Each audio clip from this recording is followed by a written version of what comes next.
What's good, everybody? Welcome back to the channel. You know who it is. Your boy Big Mike with BZ Cooks. We're gonna be cooking some brisket today, guys. Now this is in response to the hashtag brisket challenge that was going on between California and Texas. All right, so I still haven't made mine yet, but I'm gonna be making it today.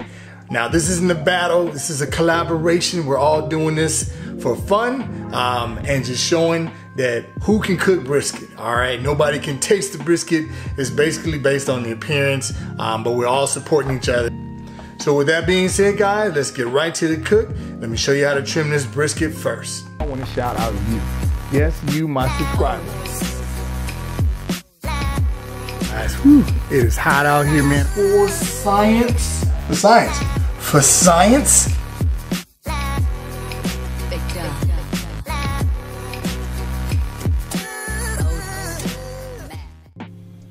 Alright guys, so first and foremost, I want to apologize because something happened to the footage when I trimmed the top of the brisket.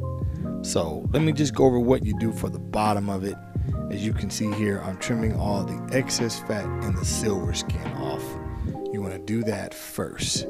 Now, once I'm done with that, you typically would turn it over and trim the fat on the top down to about 1/4 of an inch all around the brisket. So my apologies once again, guys. Something happened to that footage, but I had already edited the video and I just realized it. So please forgive me. I'll make it up to you guys in the next video.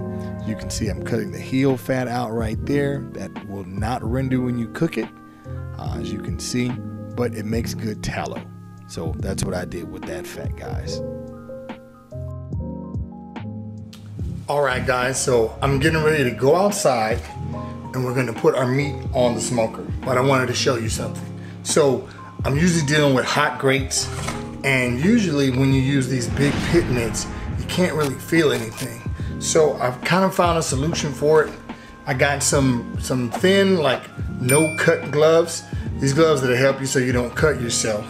These are it right here. Alright, and what I do is I put these on, and then I'll take my nitro gloves and I just slip these over the top. These are very good when you're kind of handling hot stuff.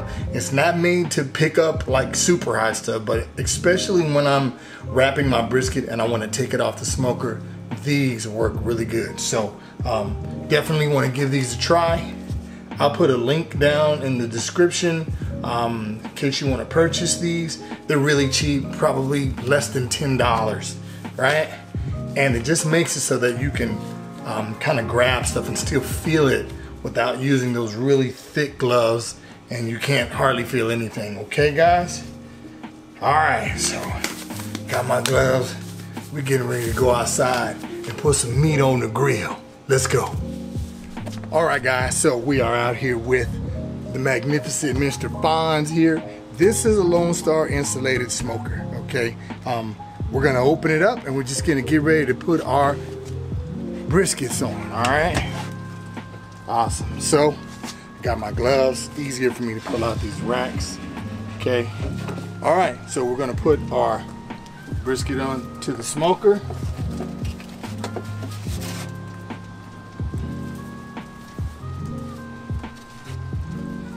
All right, so our briskets are on. We're ready to go. We're not gonna test these for another 3 hours, okay? I don't know what time it is right now, but 3 hours from now, we're gonna come back and check to see how they're looking, see if they're drying up on any spots, and we're gonna spritz then, okay? All right, guys. We'll see you in 3 hours. All right, guys, it's been 3 hours. We're gonna check our brisket, see if it needs to be spritzed anywhere. So let's get into it.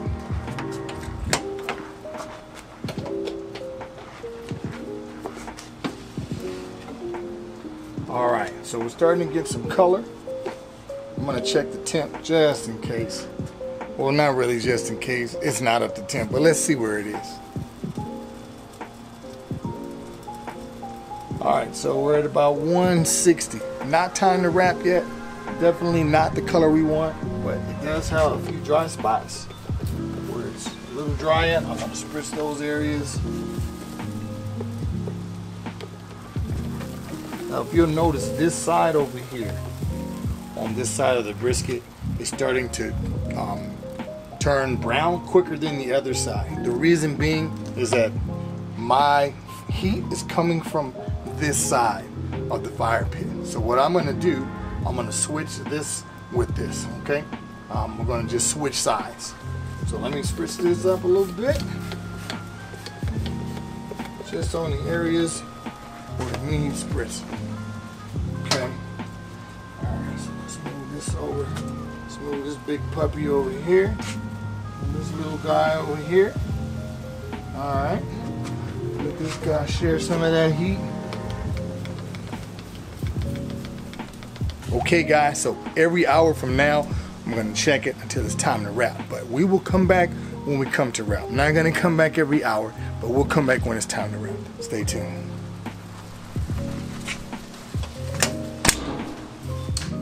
All right guys, so it has been about 5 or 6 hours.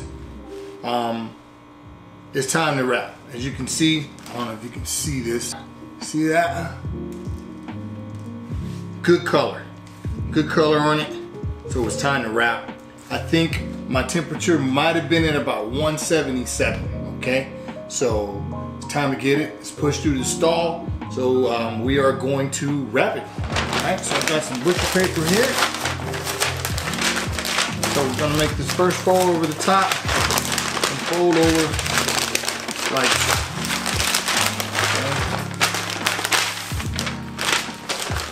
Another fold here. You want to make sure that you're wrapping this tight. Okay? As tight as you can. Yep. Like that.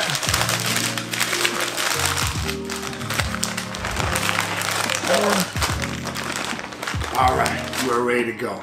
So, now what I'm going to do is put this back into the smoker.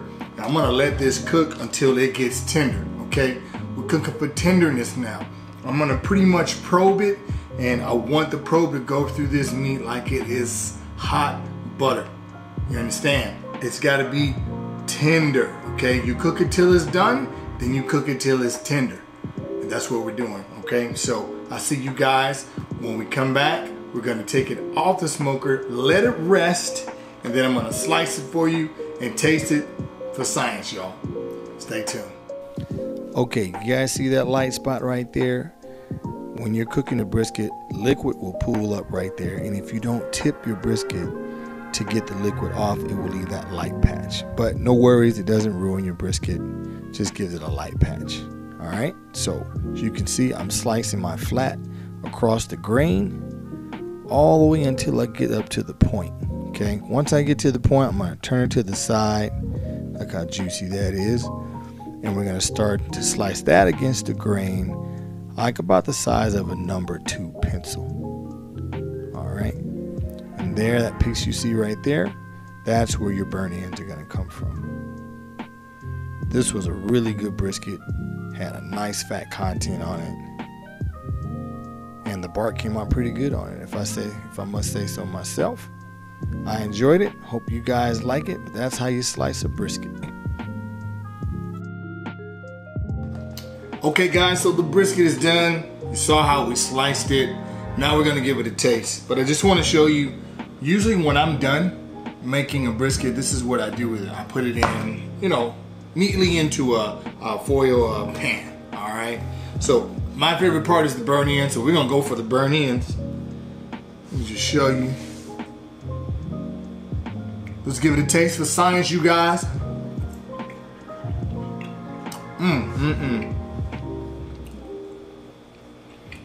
There's nothing like a brisket, man.